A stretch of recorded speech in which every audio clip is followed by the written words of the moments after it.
Good morning, guys. So today I wanted to talk to y'all a little bit about what y'all read um, yesterday. You can see on the screen we have that article from Experian.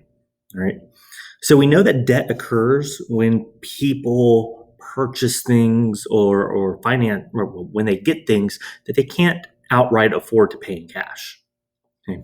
Now this is one of the big areas where for those of y'all that know Dave Ramsey, I really disagree with him on this part. Uh, Dave Ramsey takes a very hard line approach to debt. No debt is good debt type of a approach. Um, Sometimes he even suggests that someone should wait to pay for or wait to go to college until they can afford it. Um, in the current environment, I think that's just unrealistic. For the past 20, 30 years, colleges have been increasing the tuition on or the cost going, close to 6% a year. Um, that's a lot. That is a lot. So the days of being able to afford college and pay for it on a part-time salary while you work through college, those days just aren't around anymore. They were around for your grandparents and maybe for your parents. Um, the baby boomers and maybe Gen X, but millennials not really an option. Generation Z, Zoomers, y'all, not really an option.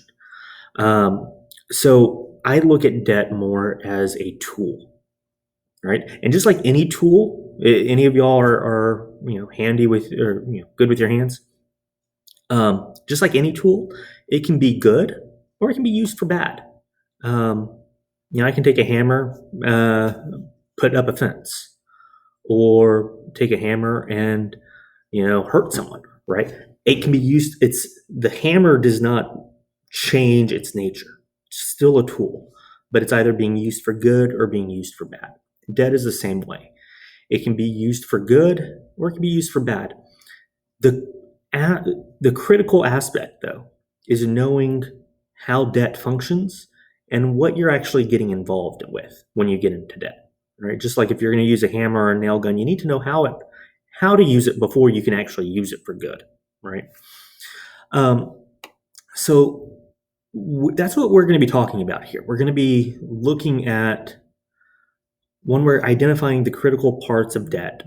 We're identifying how what types of debt are financed, and because not all debt is equal, and um, we're going to be looking at the pitfalls of debt. What trouble can we get into?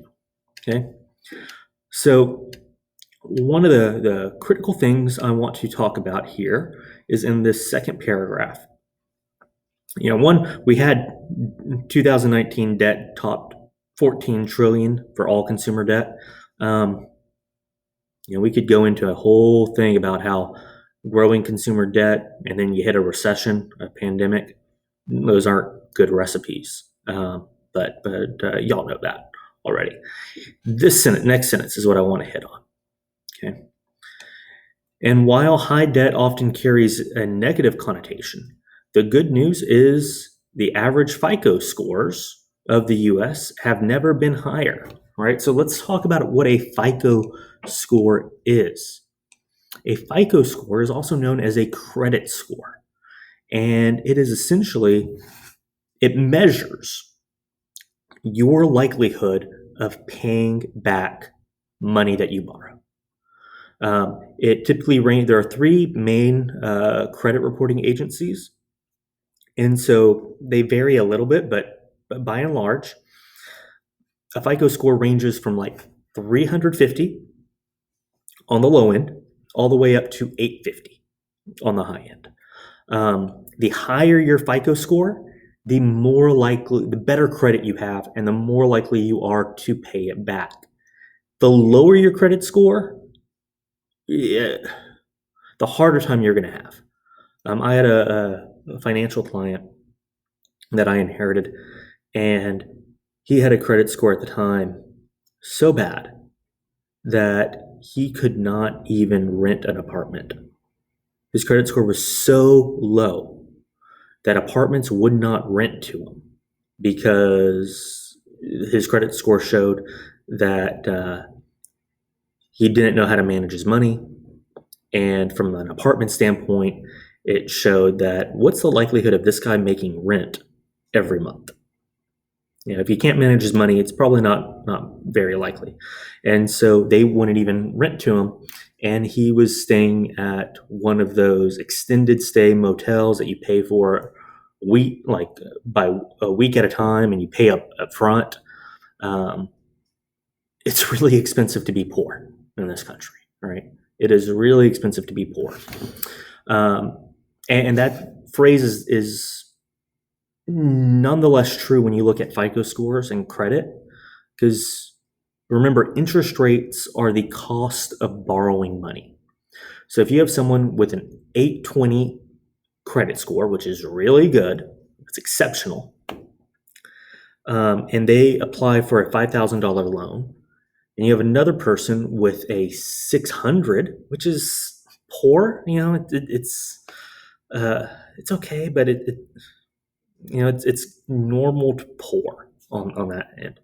And they applied for a $5,000 loan as well. The person with the better credit score of I think I said 830, they're going to have a lower interest rate than the person with a 600 credit score. And that's because, again, that credit score is a reflection of the person's likelihood to pay back the loan. And if you're more likely to pay back the loan, the risk to the lender is lower. All right. Think about giving money or lending money to your friends. I'm sure y'all have some friends who you lend them money and they never pay it back. That's so the likelihood that you're going to lend them money again is really low.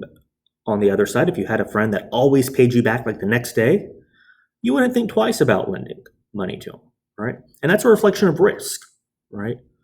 The one who pays you back every day, it's really low risk. And so for a bank, that's like a person that has really good credit, and they're going to charge them a lower interest rate.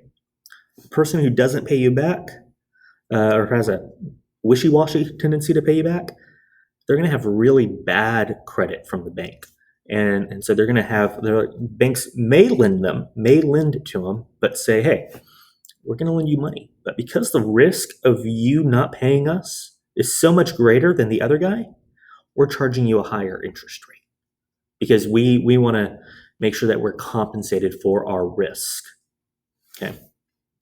So that's FICO credit scores. Now I'm going to go ahead and stop this video. Y'all are going to answer a couple questions on what I just talked, and then we'll go through some of the other parts of this article that I've assigned for y'all to read. All right, see y'all.